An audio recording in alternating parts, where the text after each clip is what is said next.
श्री सच्चिदानंद सद्गुरु साईनाथ महाराज की जय। श्री सच्चिदानंद सद्गुरु भरद्वाज महाराज की जय। गुरुदेव दत्त। సద్గురు శ్రీ సాయినాథుని యొక్క సాన్నిధ్యంలో ఆచార్య ఇక్కడ భరద్వాజమాచార్య యొక్క కృపా కటాక్షలతో ఈరోజు శ్రీ సాయినాథ ప్రబోధామృతంలోని శ్రీ సాయిబాబా సూక్తుల గురించి వివరించుకుంటున్నాం. ఒక్కొక్క సూక్తి ఒక్కొక్క గీత లాంటిది. అంటే ఇక్కడ గీత అని ఎందుకు అనుకుంటున్నామంటే మనల్ని సరైన మార్గంలో ఉంచడానికి ఒక స్పీడ్ బ్రేకర్ లాంటిది. భగవద్గీత భగవంతుని యొక్క గీత. గీత దాటితే అవరోధం, అపవాదం, అనర్థకం, అపాయం కలగడానికి అవకాశం ఉంది. ఎందుకు మనకు వేదాలలో ప్రకారంగా నడుచుకోవాలి, శాస్త్రం చెప్పినట్టు నడుచుకోవాలంటే శాస్త్రం అంటే శాసించబడినది, దానికి తిరుగులేదు. ఈ గీత దాటవద్దు అంటే దాటకూడదు, అంతే. దాటితే ప్రమాదం. దానికి రామాయణంలోని ఆ లక్ష్మణుడికి గీత దాటారు సీత. దాటడం వల్ల ఏముంది? అపాయం కలిగిందా లేదా? అనర్థం కలిగిందా లేదా? అంటే ప్రతి ఒక్క అంశంలో నుంచి మనకి అదే కోణాన్ని పరిశీలించాలి. ఇప్పుడు పెద్ద చెప్పిన మాట ఒక గీత, గురువు చెప్పిన మాట ఒక గీత, ఆచార్య చెప్పిన మాట ఒక గీత, ఇట్లా అనేక గీతలు ఉంటాయి. అనేక గీతలు అనేక సూక్తులుగా మనం అన్వయించుకోవాలి. ఇక్కడ ఇప్పుడు గీత ఒకటే, భగవద్గీత ఒకటే కాదు, చాలా గీతలు ఉన్నాయి. వశిష్ఠ గీత ఉంది, అష్టావకర గీత ఉంది, అనుపమ గీత ఉంది, అనుగీత అని ఒకటి ఉంటుంది, ఉద్ధవ గీత ఉంది, అనేక గీతలు ఉన్నాయి. అంటే ఏంటి? ఒక్కొక్కరు ఒక్కొక్క సూక్తి అన్నమాట. ఒక్కొక్క గీత అంటే ఒక్కొక్క సూక్తి. భగవద్గీత మనకేం చేస్తుందంటే బాహ్యమైన శత్రువును జయించని చెప్పింది. అదే కదా అర్జునుడు చెప్పింది, యుద్ధంలో వాళ్ళు జయించని చెప్పింది.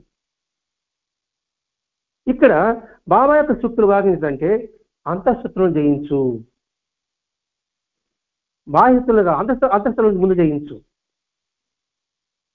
అందుకని ప్రతి ఒక్క గీత అపారమైన విలువ కలిగినది. ఏది? ఆ వశిష్ఠ గీత అందామా, అష్టావకర గీత అందామా, లేదా అనుగీత అందామా, భగవద్గీత అందామా, ఉద్ధవ గీత అందామా, ఏదైనా సరే అపార విలువ కలిగినది. అలాగే బాబా సూక్తుల్లో కూడా అపార విలువ కలిగినది. ఆ విలువ మాటల్లో వ్యక్తం చేయలేము. మరి ఆ గీతలు ఎటువంటిదంటే మామూలుగా లౌకికంగా చూసుకుంటాం. తల్లిగా తండ్రి వీరేం చేస్తారు? మనకి బిడ్డకు మంచి చెప్పాలన్నదే ఏ తల్లి అయినా ఏ తండ్రి అయినా తాపత్రపడుతుంది. మంచి ఎలా చెప్తుంది? మాటల కన్నా కూడా కథల రూపంలో చెప్తుంది. ఇప్పుడు తండ్రి అనుకోండి, మిత్రభేదము, మిత్రలాభము, ఇట్లాంటి కథలు. తల్లి పురాణ కథలు. ఇప్పుడు ఛత్రపతి శివాజీకి ఆ జీవాయి ఏం నేర్పించింది? అనేక పురాణ కథలు తెలియజేస్తుంది. అలాగే గాంధీ మహాత్ముడికి పుత్లీబాయి హరిశ్చంద్ర కథ చెప్పింది. అంటే వీడి ప్రయత్నం అంటే ఏమిటి? వాడు మంచి మార్గం వెళ్ళాలి. అలాగే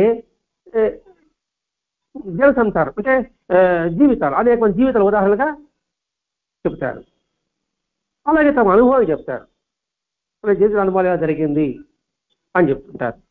అంతేకాకుండా కొన్ని సరళమైన పదాలతో, కొన్ని కఠినమైన పదాలతో కూడా ఉంటుంది. అది కఠినమని అనుకుంటున్నాం మనం. ఆ కఠినంలో సున్నితం ఉంటుంది, ప్రేమ ఉంటుంది. ఆ సున్నితము, ఆ ప్రేమ ద్వారా మనిషిని సద్గతి వైపు, మంచి వైపు, సద్విద్య వైపు వెళ్తుంది. అటువంటిది బాబా సూక్తులు.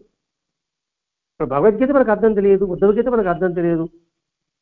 అసలు దాని ఆ ఉద్ధవ గీత ఒకటి ఉందని, అష్టావకర గీత ఉందని కూడా మనకి కొంతమంది తెలియదు. మనకి వాటి యొక్క సారాంశమే బాబా యొక్క గీత అనుకుందాం, సాయి గీత అనుకుందాం. అందుకని ఈ సాయి సూక్తుల్లో గొప్ప అపారమైన విలువ కలిగి ఉంటుంది. అక్కడ చెప్పేవాడెవడు? జ్ఞాని. భగవద్గీత చెప్పేవాడెవడు? కృష్ణుడు జ్ఞాని. వినేవాడెవడు? అర్జునుడు జిజ్ఞాసి. ఇక్కడ మనకి సాయి జ్ఞాని, మనం జిజ్ఞాసులం అని భావించగలగాలి. జిజ్ఞాస అంటే తెలుసుకోవాలనే ఆకాంక్ష కలిగిన వాడు, తెలియంది తెలుసుకోవడం, తెలిసింది నలుగురికి పంచడం, అది జిజ్ఞాసి చేయవలసిన కర్తవ్యం. కాబట్టి మనం ఏమవ్వాలి? ఇక్కడ మన జిజ్ఞాసులం అవ్వాలి. ఇక్కడ గురుజతంలో మన నామధారకుడు అయినట్టుగా సిద్ధుడు జ్ఞాని, నామధారుడు జిజ్ఞాసి. అలాగే ఇక బాబా సూక్తుల్లో మనం జిజ్ఞాసిగా మనం మారగలగాలి. అలా ఈ బాబా సూక్తుల్లో ఇలా ప్రతి ఒక్క అంశం మంచుకుంటే మనల్ని ఎలా సర్దిద్దుతుంది, ఏ విధంగా చేస్తుంది అని మనం ఆలోచించగలిగితే ఒక్కొక్క అంశం మన అంతఃశత్రువు ఏమిటి? మొట్టమొదటి అంతఃశత్రువు మనుషులోని మూర్ఖత్వం. మొట్టమొదటి మూర్ఖత్వం ఉంది, నేను చెప్పిందే కరెక్ట్ అనే భావన ఒకటి ఉంటుంది. రెండవది జిహ్వచాపల్యం. మూడవది శరీరం దారి తిప్పితే ఎటువంటి రుగ్మతలకు పాలవుతామో అని హెచ్చరించడం, మానవ జన్మ పరమార్థాన్ని బోధించడం, ఇవన్నీ ఈ సూక్తుల్లో మనకుంటుంది. వ్యర్థమైన ఆలోచనలు విడిచిపెట్టండి, కాలాన్ని వృధా చేయకండి. మనం భావ సందేశిస్తుంటే ఇవి చెప్పడమే ఉంటుంది ఇక్కడ. అంటే వీటి ద్వారా ఏమవుతుందంటే మనిషిలో ఉన్న దుర్గుణాలు బయటకు వెళ్ళగట్టుకుంటుంది, నిద్రాణంగా దాగి ఉన్న జ్ఞానశక్తి మేలుకుంటుంది. కట్టిలో నిప్పు ఉంది, రాపిడి జరిగితే అన్ని పోస్తున్నట్టుగానే ప్రతి ఒక్క మనిషిలో కూడా జ్ఞానం ఉంటుంది. ఆ జ్ఞానాన్ని వెలుగు తీయడమే బాబా సూక్తుల పరమార్థం. తద్వారా ఏమవుతుంది? మనలో ఉన్న అంతఃశత్రులు పారిపోతారు. వాళ్ళలో దొంగలున్న జాగ్రత్త అని బాబా అన్నాడు కదండి. అంటే నిత్యము ఎరుక కలిగి ఉండు అనే విషయాన్ని బోధించేది ఈ సాయి సూక్తులు. ఈ విజ్ఞానం ఏమవుతుంది? మనిషిని మహనీయునిగా మార్చే తత్వం ఇందులో ఇమడబడి ఉందా లేదా? కృష్ణుడు భగవద్గీత వచ్చింది బాహ్యశత్రువుని జయించమన్నాడు. ఇక్కడ బాబా మన సూక్తులు మనకి ఏమవుతుంది? వీళ్ళు అంతఃశత్రువుని పారదోలమన్నాడు. ఎప్పుడైతే అంతఃశత్రువులు పారదోలుతామో లోపల చిత్తశుద్ధి కలుగుతుంది. అంటే ఏంటి? హృదయం పవిత్రమవుతుంది. ఎప్పుడైతే హృదయం పవిత్రం అవుతుందో దానవుడు మానవుడు అవుతాడు, మానవుడు మనిషిగా మారతాడు, మనిషి మహనీయునిగా మారే తత్వం బాబా సూక్తులు మనకు కనిపిస్తుంది. అంటే ఈ బాబా సూక్తుల్లో అందరూ ఆచరింపదగినగానే ఉంటుంది. ఈ సూక్తి నేను ఆచరణ చేయలేను అని చెప్పడానికి ఎక్కడ అవకాశమే ఉండదు. ఇప్పుడు మనం వివరించుకునే సూక్తులన్నీ కూడా అలా కాకుండా మనిషి దానవుడు కాగలమా? కాదు. మనిషికి మహనీయుడిగా మారాలి. ఆ మనిషిలో ఒక తత్వం కావాలి, ఒక ఆలంబనం కావాలి, ఒక మంచి మాట కావాలి, మంచి సాంప్రదాయం కావాలి, గురు మార్గం కావాలి. అటువంటి నిజమైన గురువు సాయినాథుడు. అందుకే నిజమైన గురువు పదం మాస్టర్ వాడుతూ ఉంటాడు ఇక్కడ. అంటే నిజమైన గురువు యొక్క లక్షణాలు కూడా చెప్తారు ఆయన. ఎట్లా ఉంటాడంటే మనల్ని తను ఆశ్రయించే వాడిని ఒక కవచం లాగా కాపాడుతుంటాడు అతను. ఏమిటి ఆ కవచాలంటే తల్లిగా, తండ్రిగా, గురువుగా, దైవంగా, విద్యగా, పురుషోత్తముడిగా, దాతగా, ఇలా ఈ 7 ప్రాకారాలుగా మనకి లక్షణ వలయంగా ఎవరైతే కలిగి ఉంటాడో వాడే మాత్రమే నిజమైన గురువు. ఇప్పుడు బాబా చూడండి, తల్లిగా, తండ్రిగా, గురువుగా, దైవంగా, విద్య, నానశం చెప్పడం, అలాగే పురుషుల్లో కూడా మొత్తం పురుషుడు అంటే ఇక్కడ స్త్రీ మగ కాదండి, మానవుడు అని పర్థం. మానవుడిగా ఎంతగా ఉత్తమంగా మనకి బాబా చరిత్రలో మనకు కనిపిస్తుంది. అలాగే దాతత్వ గుణం, అంటే 7 ప్రాకార రక్షణ వలయంగా ఉండేవాడు సాయినాథుడు. అందుకని భరద్వాజ మాస్టర్ గారు సాయినాథుని వ్యక్తిత్వాన్ని మనకు అందించాడు, తద్వారా పరిశీలించబట్టున్నాడు. ఇప్పుడు బాబా సూక్తులు మనం ఇప్పుడు వివరించుకునే విషయం గమనించి ఏముంటుంది చెప్పండి. మొట్టమొదటి ఈ రోజు మనల్ని మహేగా మార్చే తత్వం ఇప్పుడు చెప్పుకుంటున్నాం. గత వారం జ్ఞానధారలు చెప్పుకున్నాం, అమృతధారలు చెప్పుకున్నాం, ఆధ్యాత్మిక పరిమళాలు చెప్పుకున్నాం. అంటే ఒక్కొక్క సూక్తిలో ఒక్కొక్క భావం ఇవ్వబడి ఉంటుంది. ఈ రోజు భావం ఏంటి? రుణాల బంధాన్ని విశ్వసించి గుర్తుంచుకో. అంటే మనిషి రుణము అనుబంధము, రుణం లేనిది ఏది మనకెంత రాదు, మనకెంత పోదు.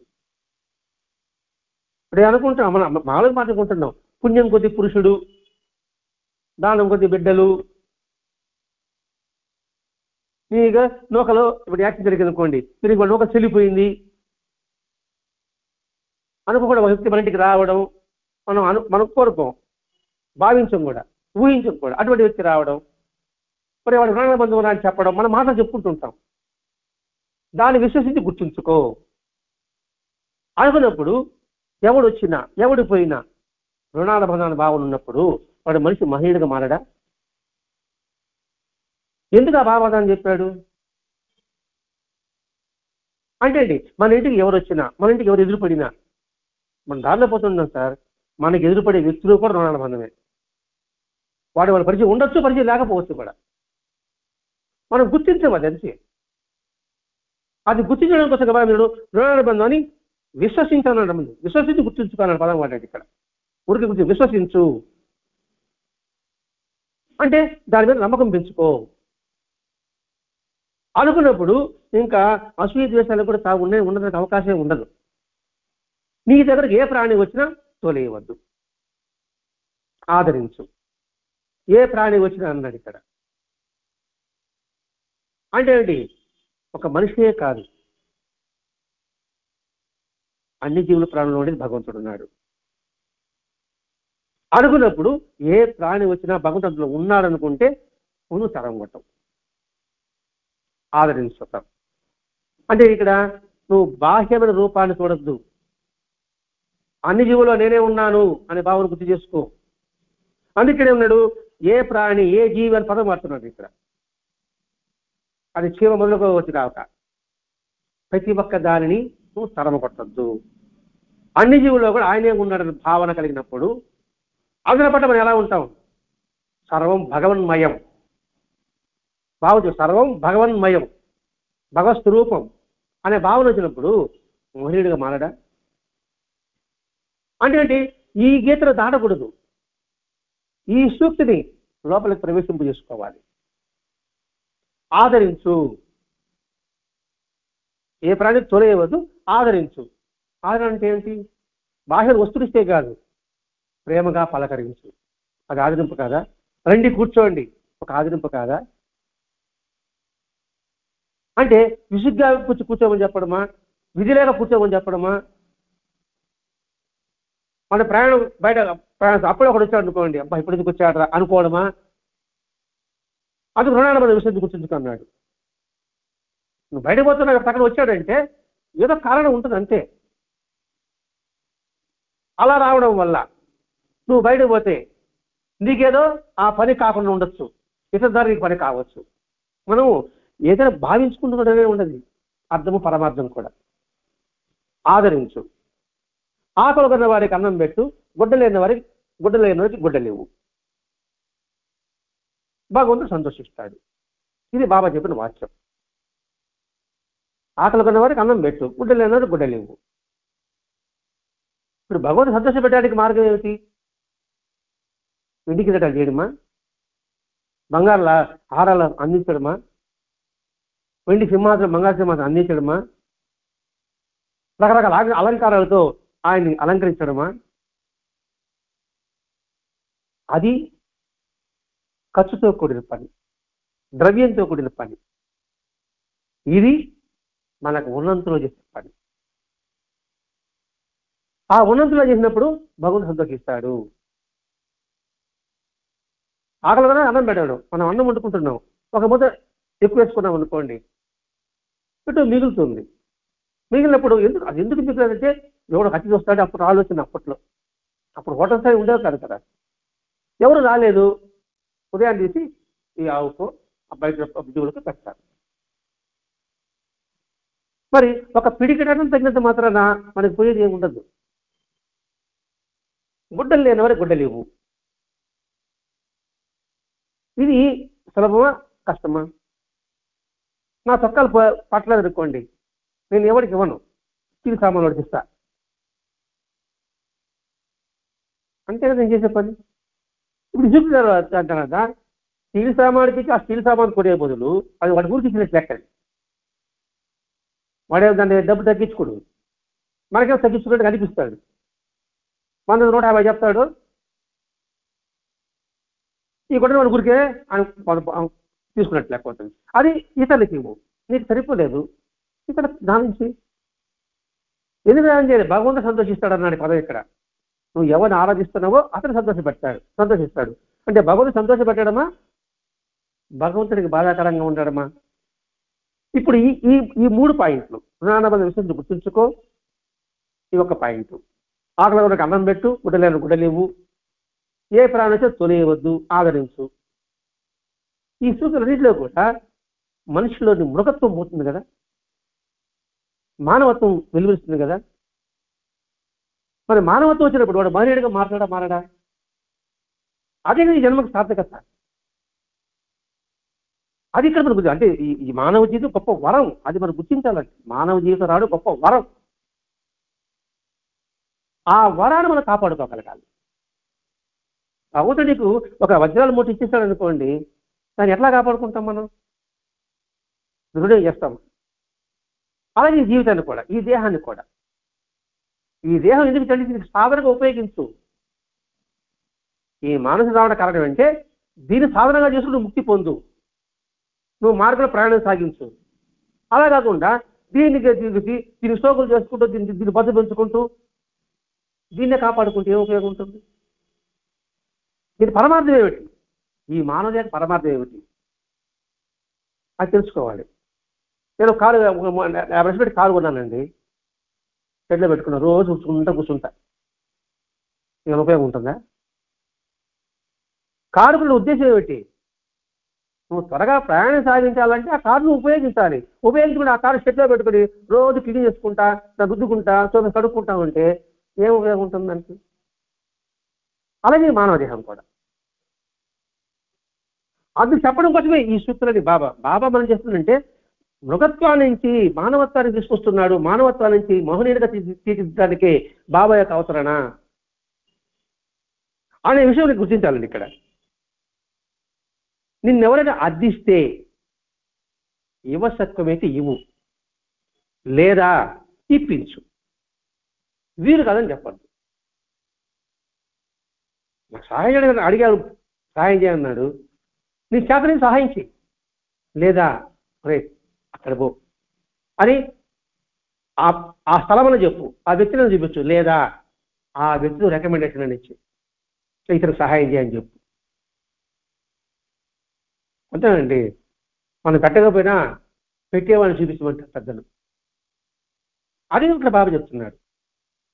నేను అర్థిస్తే తక్కువైతే ఇవ్వు, లేదా ఇప్పించు, లేదు వీలు కాదేమో చెప్పద్దు.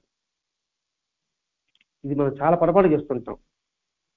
మన శక్తి లేకపోయినా దారి మాత్రం చూపించు. శక్తి ఉన్నా చెయ్యి, చేస్తే ఏం ఫలితం వస్తుందో ఆలోచిస్తాం. దానికి అనేకమైన సాకులు చెప్పుకోవచ్చు. నేను వినలేదను, నేను గమనించలేదను, నా గుర్తు లేదను. నేను సహాయం అడిగాను సార్, బొట్ట అడిగా అనుకోండి, ఒకసారి వెళ్ళిపోయినా, ఏ అడిగి అవునా అడిగావా అంటాను నేను మళ్ళా. అంటే అది కూడా మనం గుర్తించలేకపోతున్నామే అని గుర్తిస్తున్నాడు బాబా ఇక్కడ. వాడికి గతి లేక నేను అడిగాడు, మరి ఆ సహాయం చేయాలి కదా, వీలు కాదు, చేసేదానికి మార్గం చెప్పచ్చు కదా, ఇందులో నష్టం ఉందా?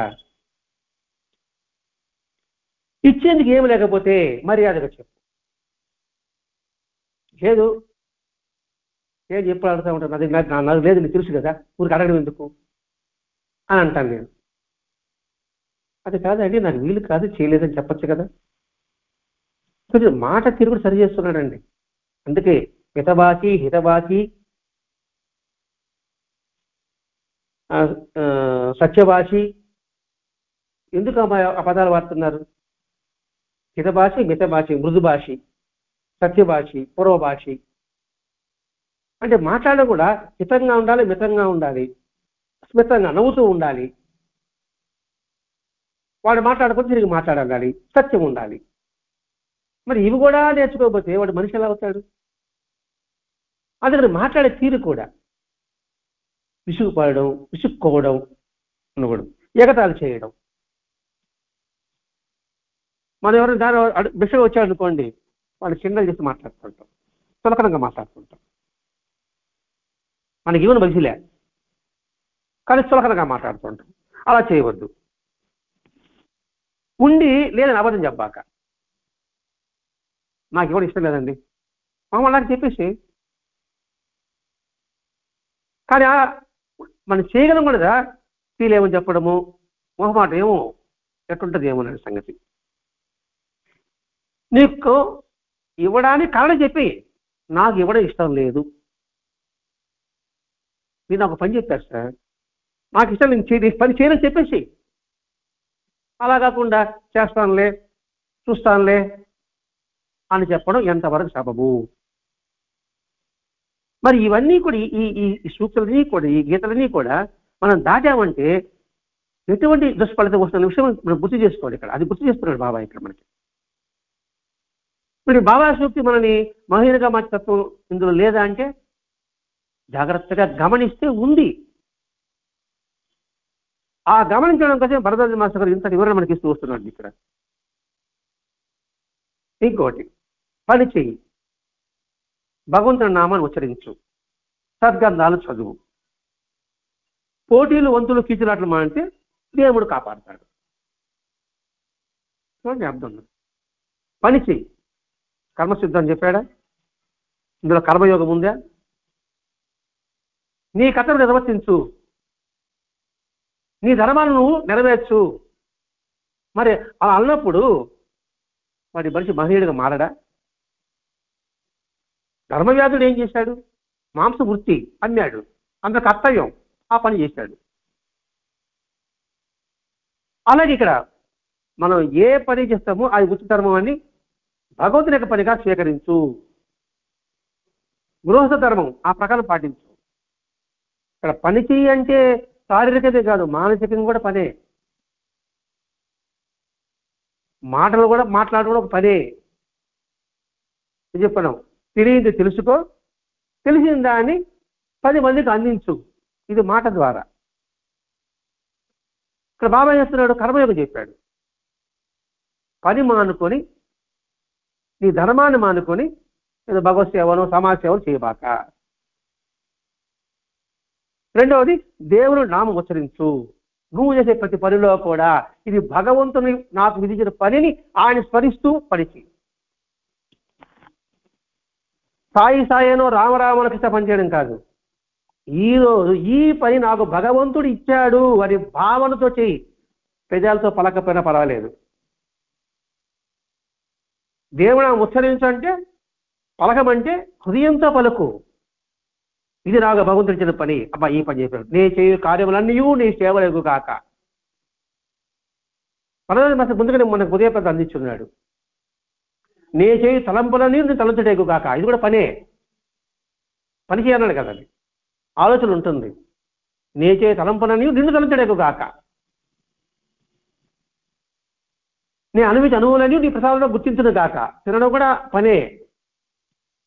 అందుకని పని చేయి, దేవుని ఉచ్చరించు, సద్గ్రంథాలు చదువు. సద్గ్రంథాలు ఇక్కడ సత్యం అంటే సత్యమైనది, మంచి గ్రంథం, సత్యమైనది. ఏది ఉత్తమైన గ్రంథం? ఆ గ్రంథంలోని అంశాలు, విషయము మనలో ఉన్నతమైన ఆలోచన ప్రేరణ కలిగించేది ఏదైతే ఉంటుందో అది సద్గ్రంథం. లేదా కథలుగా ఉండి సుఖాన్ని ఇచ్చేది, మనసు ఉల్లాసంగా ఇచ్చేది కాదు. మనం ఉన్నతమైన దిశగా ప్రేరణ కలిగించాలి. అంటే ఏంటి, అది చదవగానే మన మనసులో ఒక అద్భుత శక్తి మేల్కోవాలి. ఇప్పుడు అబ్దుల్ కలాం గారి జీవితం అనుకోండి, ది వింగ్స్ ఆఫ్ ఫైర్, ఎట్లా ఉంటుంది, ఉత్తేజంగా ఉంటుంది. వివేకానంద లేఖలు చదివామనుకోండి, ఉపన్యాసాలు చదివామనుకోండి, ఉత్తేజం ఉంటుంది. అది సద్గంధం. అటువంటి సద్గంధం ద్వారా భగవంతుని స్మరిస్తూ పని చేయాలనే భావన మనలో కలుగుతుంది. ఇది మనం మాస్టర్ గారి వివరణ అనుకుంటున్నాం. ఇక్కడ కర్మయోగం ఉంది, భక్తి యోగం ఉంది, జ్ఞానయోగం ఉంది. ఈ 3 యోగాలు మనకి బాబా చెప్తున్నాడు ఇక్కడ. పోటీలు, వంతులు, కీచులాటలు అంటే దేవుడు కాపాడతాడు.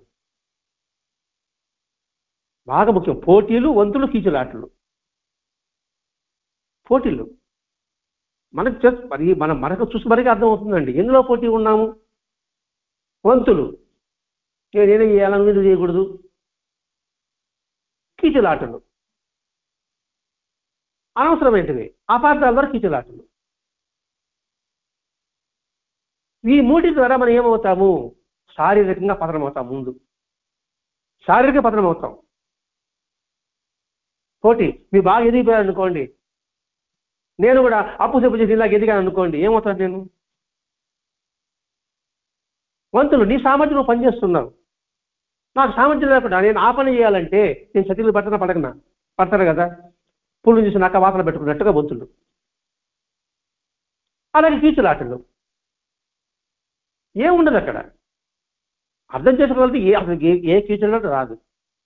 అర్థం చేసుకోగలిగితే అంతవరకు మనకు సహనం ఉండదు, ఓపిక ఉండదు. ఈ 3 లేకుండా ఉంటే దేవుడు, ఈ 3 లేకుండా, ఈ 3 మానితే పదం వాడాడండి. మానితే దేవుడు కాపాడతాడు. ఒక పదంలో కూడా ఎంత అర్థం ఉంటుందో, అది మానితే దేవుడిని కాపాడతాడు.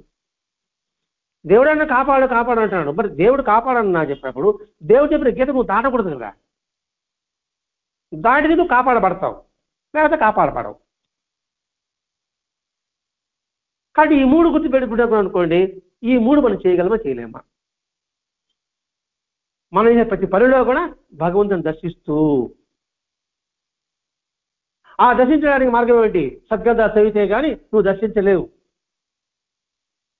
బాబా గురించి మనం పూజిస్తూనే ఉన్నాం,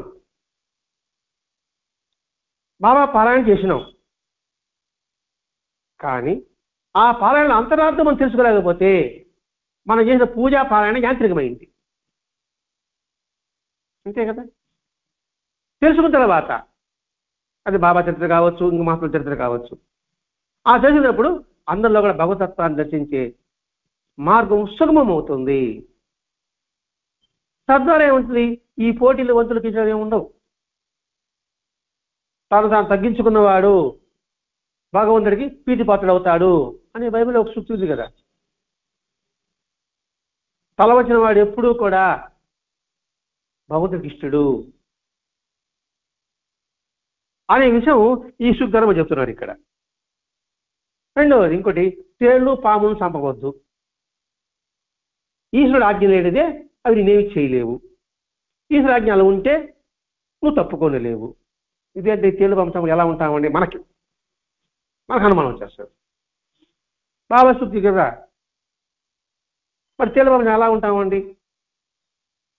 అక్కడ ఆ సందర్భంలో ఏసుకు చెప్పాడో దాన్ని మనం ఆలోచించుకోవాలి. డాక్టర్ ఒక మందు చెప్పాడు మీకు, నాకు ఒక మందు చెప్పాడు.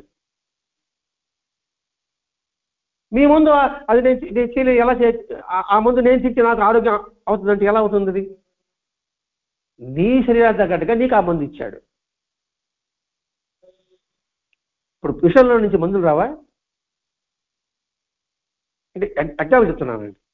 అంటే ఇక్కడ తేళ్లు పాములు చంపవద్దు అని చెప్పడం ఉద్దేశం ఏంటంటే, సర్వత్రా భగవంతుని దర్శించినప్పుడు, దర్శించాలని భావన కలిగినప్పుడు అవి నేనేమి చేయలేవు. మనకెంత భయం కలుగుతుందో వాటికంట భయం కలుగుతుంది. ఎందువల్ల? అన్యత్వం, వేరైన భావన వల్ల. ఆ వేరైన భావన వెళ్ళినప్పుడు దాన్ని అదొక విషజంతువు అనే భావనలో రాదు అనేది మనకు గుర్తించాలి. అయిన తర్వాత ఈశ్వరుడు ఆజ్ఞ అనేది అవి నిన్నేం చేయవు. ఆయన ఆజ్ఞ ఉంటే నువ్వు తప్పించుకోలేవు. అంటే ఇక్కడ కర్మ సిద్ధాంతాన్ని విశ్వసించు. దానికి భరద్వాజ మహర్షి గారి కాలేజీకి వెళ్ళిన తర్వాత అది మనం సాక్స్ షూ వేసుకోబోతారు కాలేజీకి, సాక్ గురగుర అంటాడు ఇదంట, తీసుకుంటే లోపల తేలుంది, మరి ఎందుకు కొట్టలేదు అంటే ఇక్కడ మనం బాగా చేసుకుంటే నిరంతరము భగవతత్వంలో జ్ఞానిగా ఉన్నప్పుడు నువ్వు కొట్టద్దు, జ్ఞానిగా లేనప్పుడు నువ్వు కాపాడుకోవాల్సింది. ఇక్కడ జ్ఞాని గురించి చెప్తున్నాడు. ఇక్కడ ఒకడు భగవంతుడు కనిపించాలని తపస్సు చేస్తున్నాడు. తపస్సు చేస్తే పెద్ద పులి వచ్చేసింది, గుహలో దాక్కున్నాడు. అంతేగాని భగవంతుడు అంతటా ఉన్నాడని భావన చేసి ధ్యానం చేస్తున్నాడు. మళ్ళీ పులి రూపంలో వచ్చినప్పటికీ దాక్కున్నాడు. బట్ ఆలోచించాడు, సరే అన్ని రూపాయలు ఉన్నాడు, ఇప్పుడు ఉండాలి కదా అని తెరదీశాడు. అది చూసి వెళ్ళిపోయింది.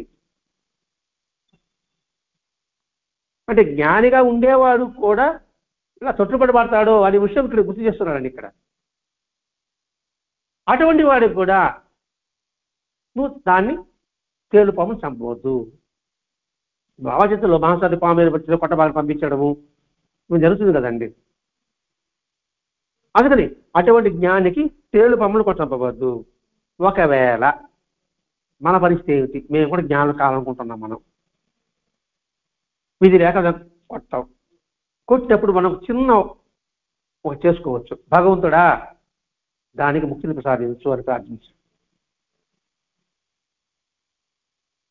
తప్పేమన్నా ఇందులోకున్నా అది దోమ కావచ్చు, చీమ కావచ్చు, ఈగ కావచ్చు, ఇంకోటి కావచ్చు. కొట్టకుండా మనం ఎందుకంటే మా కూడా కొట్టకూడదు ఉన్నదండి, మా పరిస్థితి ఏమిటి అంటే అది నీకు హాని చేస్తే బాగా నీకు వచ్చేసింది, నువ్వు కొట్టేసావు. కొట్టిన తర్వాత దానికి మంచిగా కలిసి ప్రార్థించు. కొంతలో కొంత మిగిలవునా కాదా. దేశంతో కొట్టకూడదు, అదొక పాయింట్ ఉండడం వల్ల మామూలు పోతాడు తక్కన కొడతాం, అలా చేయొద్దు. దాని ఆనందం పోతుంది, కలబెడతాను. కోతులాడు ఉంటుంది, కలసి కొట్టవు, అది అంటుంది. నువ్వు గమని ఉంటే కోతి గమని ఉంటుంది. అవునా కాదు? ఇప్పుడు మన జీవితం జరిగే పడేది. మన బాగా కూర్చుంటాం సార్, అవునే కూర్చుంటాం, కోతి పైనే పోతా ఉంటుంది. కామ్గా ఉన్నట్టు చూడండి, ఏం చేయదు. మధ్య వస్తువు ఏమి ఉండదు, పేపర్ ఉంటుంది, చదువుకుంటా ఉన్న బాలకులు కూర్చున్నాము, కోతి అడ్డా పోతాడు, పైనే పోతా ఉంటుంది.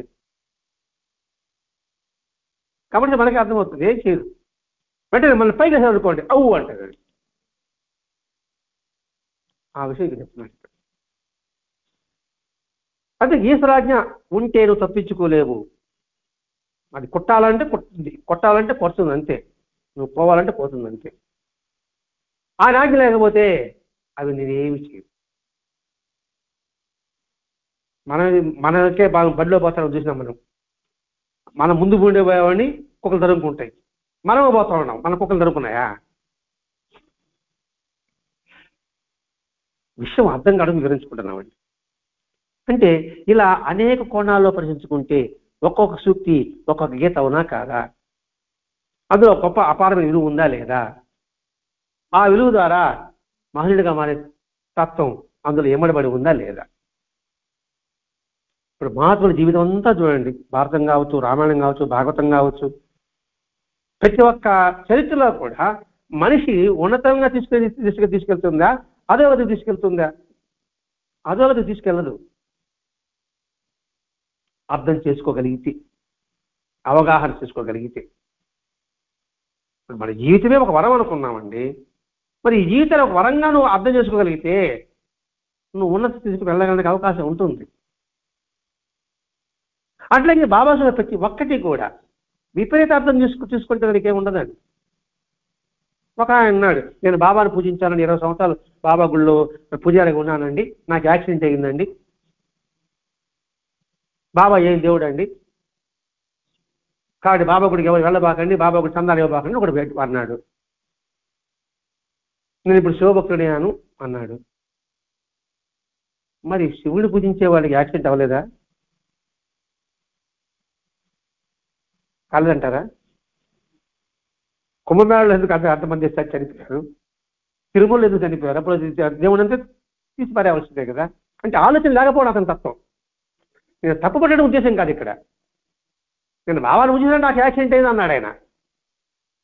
ఎవరు పూజించబాక? మరి యాక్సిడెంట్ ఎవరు పూజించిన వాళ్ళు యాక్సిడెంట్ అవుతారు, వాళ్ళ సంగతి ఏంటి? అంటే కారణం ఏం చెప్తానంటే సరైన అవగాహన లేకపోవడం వల్ల ఇటువంటి ఆలోచన కలుగుతుంది. మరి సరైన అవగాహన కావాలంటే సద్గంధాలు చదవడం, సత్పురుషుల్ని ఆశ్రయించడం. మనకి మాస్టర్ గారు సద్గంధం ఇచ్చాడు, సత్సంగం ఇచ్చాడు.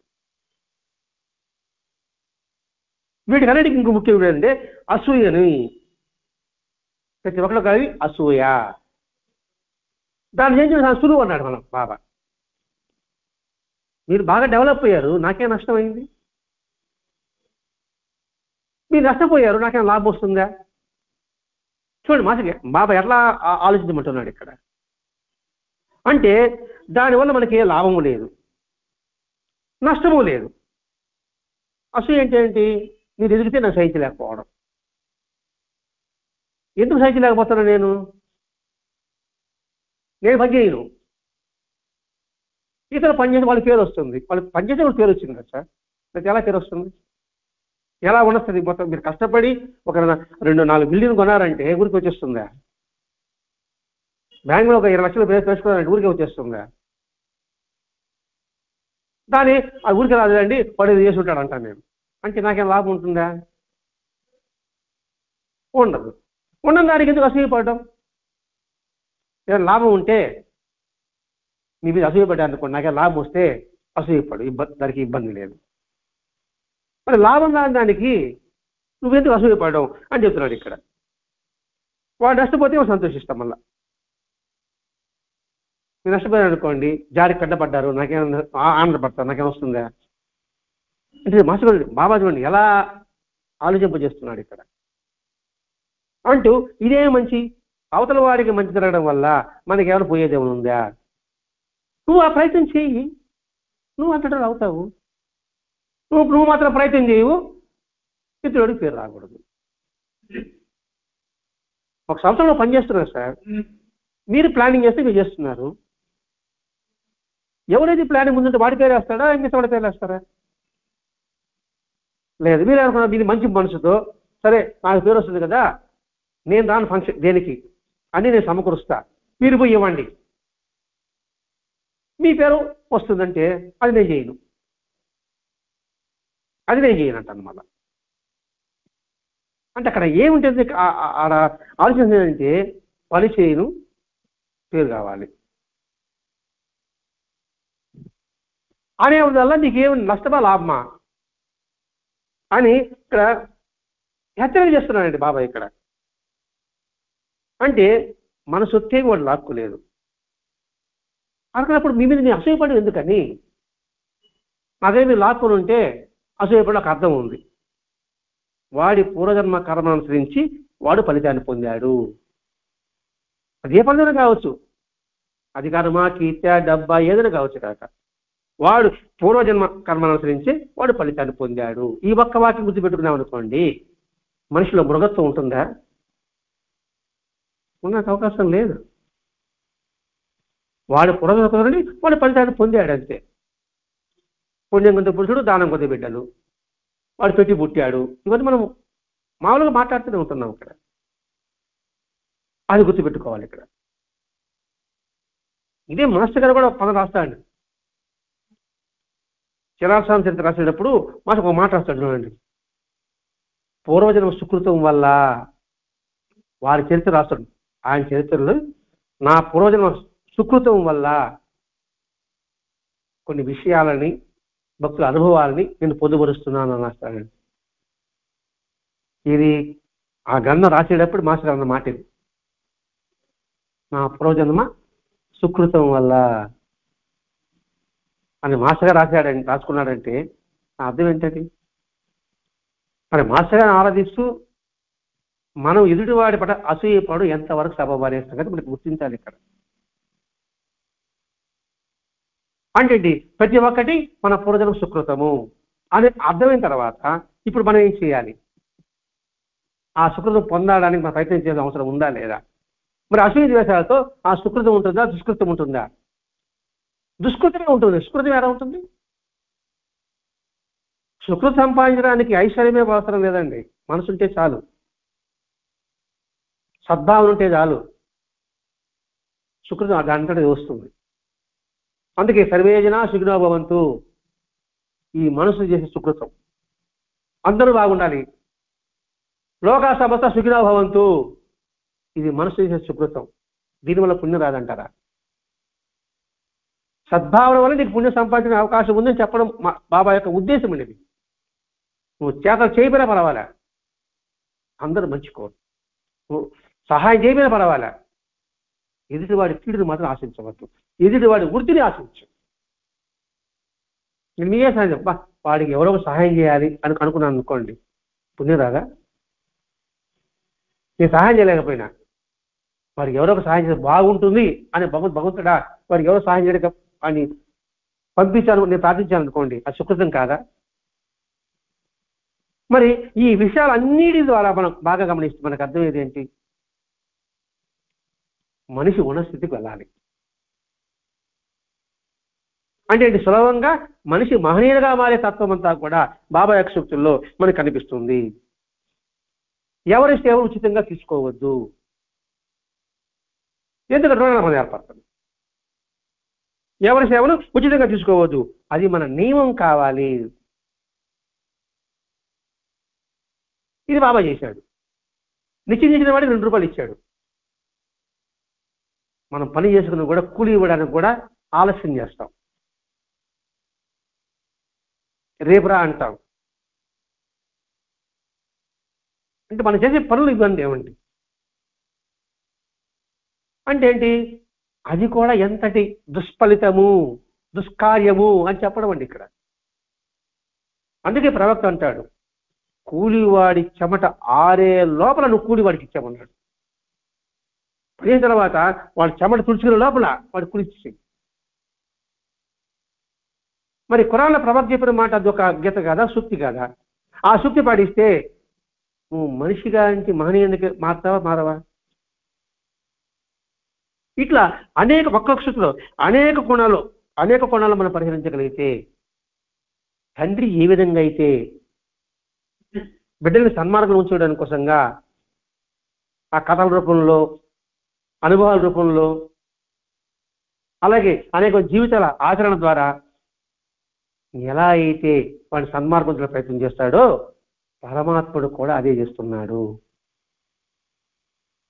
పరమాత్మ అని పదమాత్రం, పర అంటే ఏమిటి? అత్యుత్తమైనది.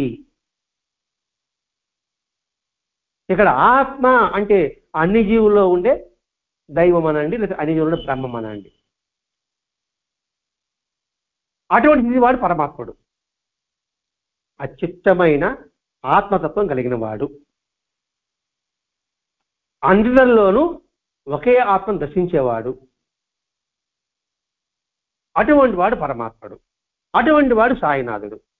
అటువంటి సాయినాథుడు మనకి ఇన్ని గీతల ద్వారా, ఇన్ని సూక్తుల ద్వారా మృగత్వాన్ని నుంచి మానవత్వాన్ని తీసుకొస్తున్నాడు, మానవత్వాన్ని నుంచి మహనీయునిగా రుద్దడానికి అవకాశం కల్పిస్తున్నాడు. ఆ అవకాశాన్ని గ్రహించి స్వీకరించి అనుసరించడమా అనేది ఎవరికి వాడు నిర్ణయించుకోవాల్సిన అంశం. ముందు చెప్పడం, ఈ మానవ దేహం ఒక జీవిత వరం, ఇది దీన్ని సాధనగా చేసుకొని ఆలంబన చేసుకొని నువ్వు ముక్తి మార్గంలో పయనించు, మహనీయుడిగా మార్చుకోవడానికి నీకు అవకాశం భగవంతుడు ఈ సద్గంధాల రూపంలో మనకు అందించాడు. అదే భరద్వాజ మాస్టర్ గారు మనకి సాయినాథుని జీవితం ద్వారా ఆయన యొక్క బోధామృతుల అంశాన్ని మనకు అందించి, ఆయన సాయశక్తుల అందులోని సూక్తులలోని నిగూఢంగా దాగి ఉన్న ఆధ్యాత్మిక రహస్యాలని వెలుగులోకి తీసి మనకు అందించిన భరద్వాజ మాస్టర్ గారికి తెలియజేసుకుంటూ స్వస్తి. శ్రీ సచిదానంద సద్గురు సాయినాథ్ మహారాజ్ की जय. श्री सच्चिदानंद सद्गुरु भरद्वाज महाराज की जय. गुरुदेव दत्त.